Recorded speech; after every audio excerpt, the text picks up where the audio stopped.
What's up, gardeners? Devin is here, and today we're going to be talking about a brand new kind of sweet potato plant. Now, in the past, there's really two main kinds of sweet potatoes, and both types gardeners have loved for decades. And that would be the ornamental kind that provide beautiful, vast coverage of large areas of their ground quickly with their wonderful foliage that tends to look good all summer long, or the edible kind of sweet potato that is beloved for the delicious roots.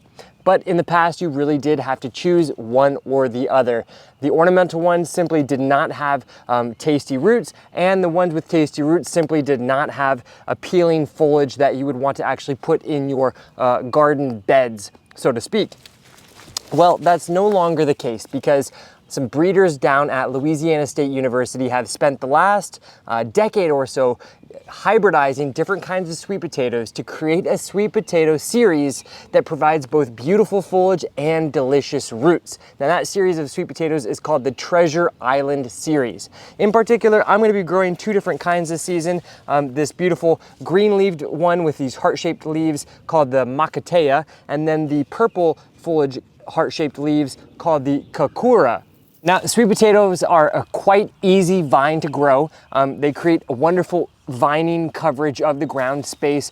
Each plant growing around 2 to 4 feet around with this beautiful foliage. There's really just a couple key requirements that need to be met for your sweet potatoes to succeed. Number one, they do best in the full sun, for sure. Here you can see I'm baking here, I'm starting to sweat. Number two, they do like to have nice moist conditions. That's going to allow them to continue to produce lots of nice foliage and allow the roots to develop really nicely. And the final part, which is the most important part, is they do need warm weather.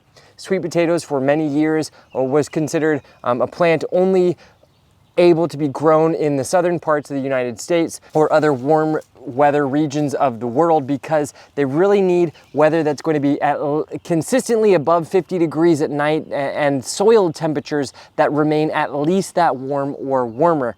These days there are some other types of sweet potatoes that can be grown in further northern conditions. That's a different video, different topic. But for these Treasure Island series, growing them in conditions that are consistently warm, above 50 degrees at night, and soil temperatures that are above 50 degrees is absolutely essential to growing happy sweet potatoes.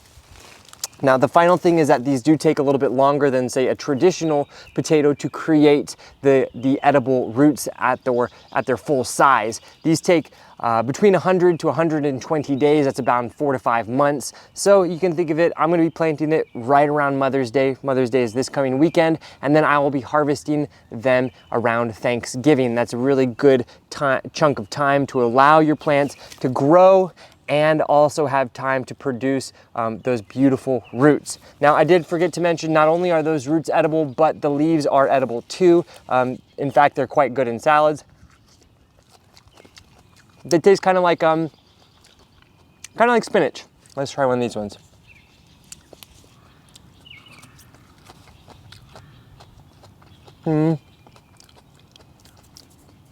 Definitely a texture kind of like spinach.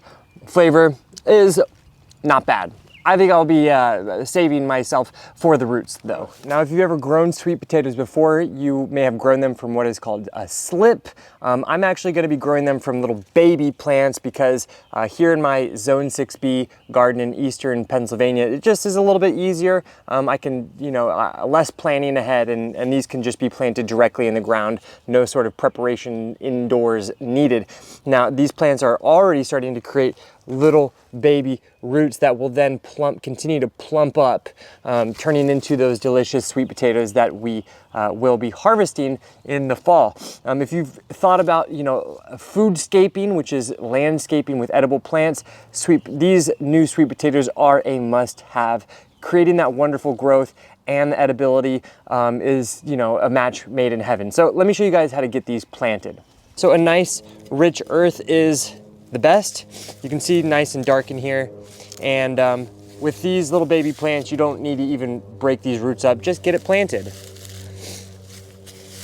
Now, it is important, you can see I already have a lot of leaf litter and bark mulch up here, so giving it a nice layer of mulch is going to be essential to keeping moisture locked in. And then of course you really want to make sure you water these in well, maybe even water them in twice this first day. Give it a couple hours between watering. These plants are thirsty, and if you do provide them ample moisture, they will grow very rapidly. So keep that in mind. In terms of fertilization, you really don't need to use a lot of fertilizer. They're pretty self-sufficient off of the soil. So not necessary to add any external water-soluble fertilizers to your sweet potatoes.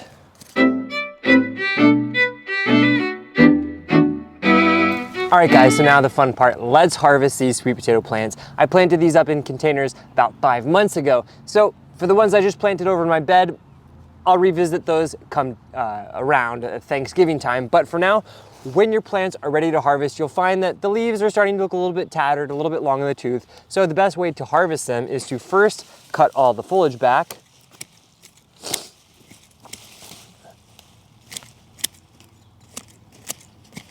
And if you want to make a salad with that, go for it. I will be adding it to the compost pile. And then let me do this one real quick. All right. Now let's just dump them out. Oh, or cut them out.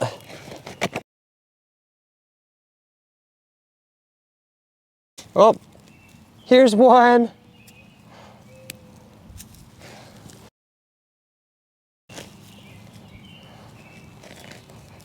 Now these ones are probably going to be a little bit smaller than you would necessarily have if you planted them in the ground, just because they don't have quite as much space to grow.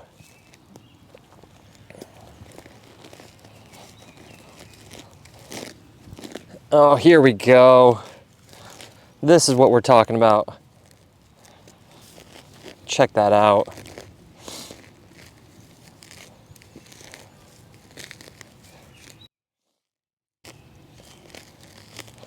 That's pure gold right here.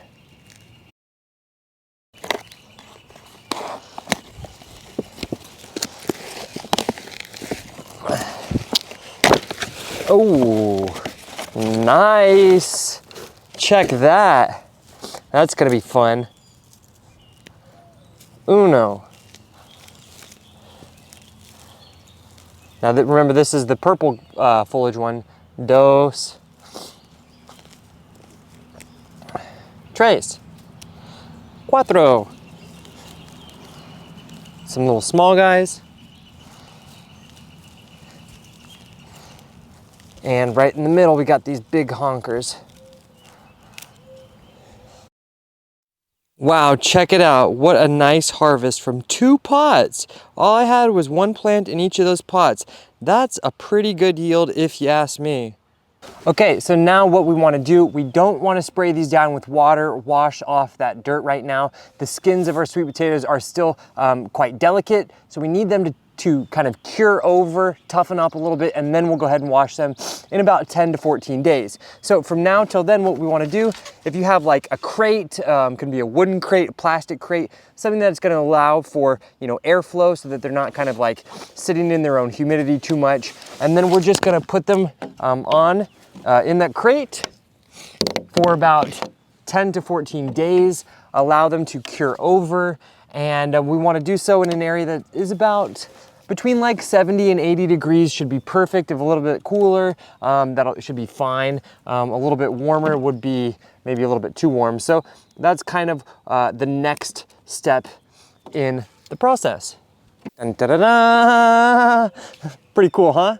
All right, I'll see you guys back in about 2 weeks.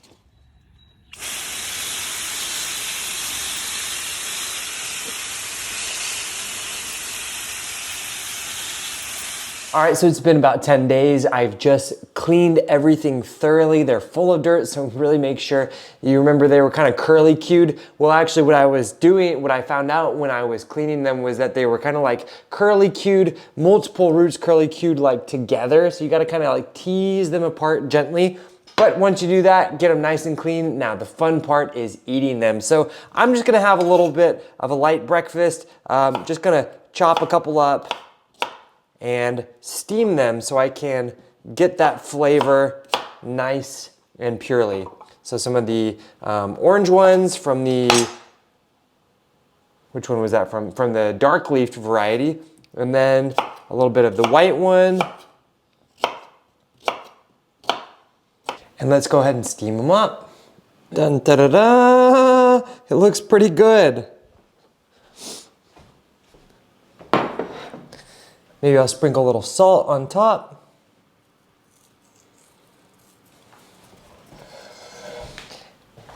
And let's taste them. All right, let's try the orange one first.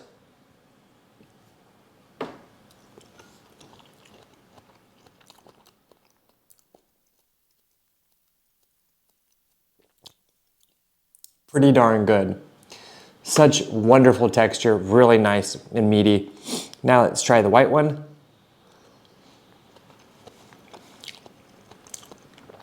The orange one is definitely a little bit sweeter. The white one is definitely a little bit starchier. These are both incredible. And imagine growing these in your flower beds. You have the wonderful ground coverage all summer long, and then in the fall time, you dig them up and you get these wonderful tubers that you get to eat in the autumn time. I can't think of a better way to gardening. I know I'm gonna start gardening a lot more with these sweet potatoes, and I'm gonna continue to find other wonderful edible plants that provide gorgeous landscaping as well, and continue to share those ideas and garden plants with you here on Plant Vibrations with me, Devin Wallien. So if you did like this video, consider giving it a little like and subscribe to our channel. We're bringing new plant-related content every single week about plant-related topics that I think are interesting, that you think are interesting, and we are creating this community of plant lovers together. Anyways, thank you guys for joining me here on Plant Vibrations. I'll catch you soon. Ciao.